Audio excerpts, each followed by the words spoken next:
Parang gusto mo ipamukha na mas mataas ang Senado kaysa sa Supreme Court. Masyado mo namang May ano na naman dito sa gilid ko. Pero sa akin, we will try. Okay, we will try to be as equal as possible. Kasi kahit pa paano, nakikita naman natin, nag-i-effort talaga eh. Hindi katulad ng Tom Cruise yun Tom Cruise. Impossible. Nakikita naman natin na nag-i-effort. Hindi katulad ng dati na hindi natin nakikita ang Pangulo. Ngayon, kahit pa paano, let's don't be hypocrite. Nakikita naman natin na nag-i-effort talaga. Nag-i-effort naman eh. Nakikita natin, nasa labas lagi ang Pangulo, no? Pero, hindi ibig sabihin, no, na pag may mali, ito tolerate natin. So, yung mga maliliit na gesture na ganyan, wala tayong pakialam kung pakitang tao o hindi. Ang importante, may improvement. May improvement. Pero improve naman kasi pataas ng pataas yung bahay. Oo. Talaga, palabiro ka talaga. Palabiro talaga itong kaibigan natin eh.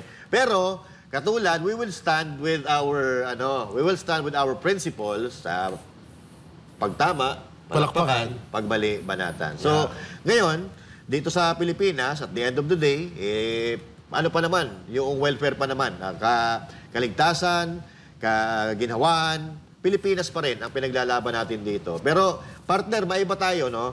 Kasi kanina, may magandang balita na nangyari. May magandang balita na nangyari. Kung saan, yung Supreme Court ay idineklarang unconstitutional itong final na impeachment case kay VP Sara Duterte. So, bago tayo magsimula, basahin ko muna to, partner, para meron tayong paghuhugutan ngayon. So, head of the articles of impeachment versus VP Sara, idineklarang unconstitutional ng Korte Suprema. Ibinasura ng Korte Suprema ang articles of impeachment laban kay VP Sara Duterte. Ayon sa mga maestrado, labag ito sa one-year ban rule na nakasaad sa konstitusyon. Idineklara ng Korte Suprema na unconstitutional ang article of impeachment laban kay Vice President Sara Duterte matapos ang unanimous na naging desisyon ng lahat ng maestrado sa petisyon na may deklarang labag sa batas ang impeachment complaint. Ayon sa Supreme Court spokesperson Camille Ting, hindi maaari magkaroon ng jurisdiksyon ng Senado sa impeachment trial dahil sa one-year ban rule. Matatanda ang tatlong impeachment complaints ang naunang inihain ng Kamara laban sa Vice Presidente noong taong 2024 habang ang ika-apat ay inihain sa pamamagitan ng isang resolusyon noong Pebrero sa kasalukuyang taon. Bago ito ay binasura, hiningi ng Korte Suprema ang kopya ng article of impeachment mula sa Kamara at Senado upang ma-review ang nilalaman. Giit ng Korte Suprema, wala silang pinaburan sa kaso at nanindigan lamang sila sa batas. Agad na ipinatupad ng desisyon ng Korte Suprema at ipadala ang opisyal na kopya sa mga petitioner at respondent. Kabilang sa mga petitioner sa kaso si VP Sara Duterte at grupo ng mga abogado mula sa Mindanao, kabilang si Atty. Israelito Torion. Welcome naman sa kampo ng Vice President ang naging desisyon ng Korte Suprema at ayon sa kanyang abogado na si Atty. Michael Wesley Poa, ang unanimous decision ay patunay na umiiral pa rin ang rule of law at may limitasyon ang proseso ng impeachment. So yan mga kababayan. Palakpakan muna tayo. Palakpakan muna tayo. At sundan natin yan kung ano ang masasabi nyo dito sa desisyon ng Korte Suprema na ito. Talagang ang masasabi natin yan naman talaga ang dapat. Yan. At yan kaya nga tinawag yan na Supreme Court. Yan ang pinaka talagang dapat mong sundan at kataas-taasan. Kaya nga Supreme kaya nga Supreme diba? Lord na kasunod niyan pag may mas mataas pa. Diba? So, tawag dito, yung mga nagsasabi dyan na mas gugustuhin nilang pag-usapan etong impeachment sa Senado kaya sa Congress, isang malaking kalokohan po yun, no? Kasi may isang congressman po dyan na tabingi yung panga. Naku po!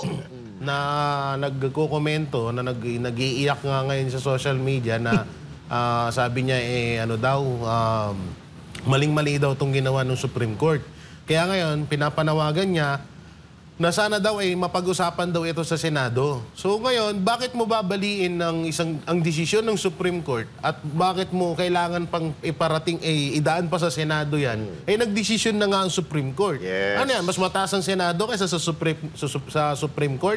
So ibig sabihin, mas mataas ng Senado kaysa sa Presidente kung ganun ang kung gano'n ang ibig mong sabihin. Pamantayan nila. Kung ganyan ang pamantayan mo na, ang masakit pa niya, naturingan na isa kang abogado at isa kang congressman, pero parang wala kang alam. Kasi biruin mo, pinamumukha mo sa taong bayan. Ang ano pa naman nitong congressman na to is para sa kabataan. So kung ganyan ang magiging dunong at makukuhang runong sa'yo ng mga kabataan, wag na lang. Kasi biruin mo, mas pinapamukha mo sa mga kabataan na mas mataas ang Senado, mas kapanipaniwala ang Senado kaysa sa Supreme Court. Kaya nga tayo nagkaroon ng Supreme Court. Sa bagay, yan naman ang ugali ng mga mga komunista eh. hindi, tsaka sa bagay, unang-una, may bumali na ng justice system dito sa Pilipinas. Kaya nga nandun si Pangulong Duterte, di ba? Sa dahig. So, yan ba yung gusto nyong ipamukha sa amin na parang hindi na ba umuusad ang justice system dito sa Pilipinas? Kasi parang ang pinapahiwatig mo kasi, sir, or madam, di ko alam, hindi ko masyadong tukoy kung anong Ma'am, sir. Ma'am, sir. Yan, thank you. Ma'am, sir, unang-una, ang pinamumukha mo kasi sa amin, parang mas kailangan naming respetuhin ng Senado kaysa sa Supreme Court. Tama. Parang gusto mo ipamukha na mas mataas ang Senado kaysa sa Supreme Court. Tama So yan. sana tanggapin nyo na lang kasi kapag kayo naman yung nakakausad or kayo yung nakakatanggap ng tinatawag na panalo, tinatanggap namin. Hindi kami na masyadong nag-iiyak. Magkukomento, freedom of speech nga yan eh.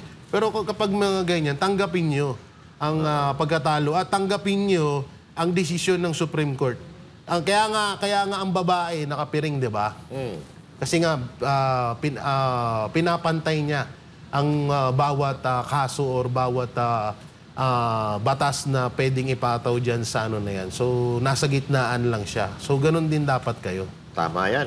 Parang RJ. Kasalanan din naman kasi nila yan eh, di ba? Nagmamadali sila patungkol dyan sa impeachment at ginawa nilang 4. So, ayan ang consequences ng mga ginagawa ninyo. Kasi nga, ang nakasaad lang sa Constitution, isang beses ka lang magpa-file ng impeachment sa impeachable official kada 1 taon. Isang beses lang. Ang ginawa nyo kasi 4 eh. So, doon pa lang, makikita nyo ng mali kagad. Makikita na natin na mali kagad. Anyway, pwede naman kayo mag-file ulit ng impeachment kay BP Sara next year, di ba, partner? February 6. February 6 kung hindi tayo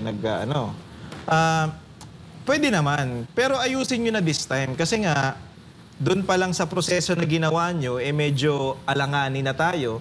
Medyo mali-mali na. Pagdating pa dyan sa tinatawag na article of impeachment, baka mas lalong mali. Unang-una, sinabi na nga ng COA na walang anomalya na ginagawa tong Vice President natin. So, hindi kayo naniniwala doon. Gusto niya pa rin ituloy. Ngayon, pagdating naman dito sa point na to, Supreme Court na ang nagsalita at nagsabi na unconstitutional yung impeachment, article of impeachment na yan, sigaw pa rin kayo ng sigaw. Alam nyo, sampal to sa inyo eh.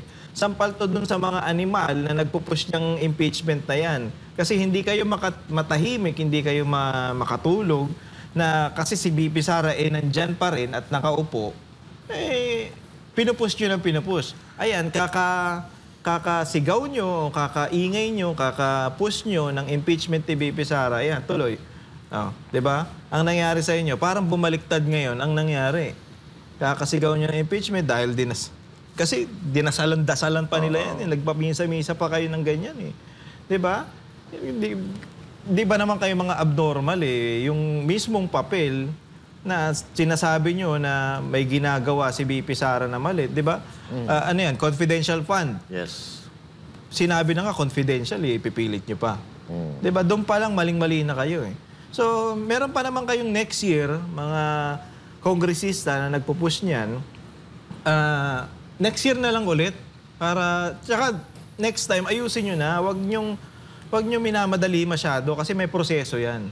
Hindi dapat minamadali ang mga bagay-bagay. Ayan tuloy nangyayari sa inyo. Kakamadali nyo, laglag ang nangyayari.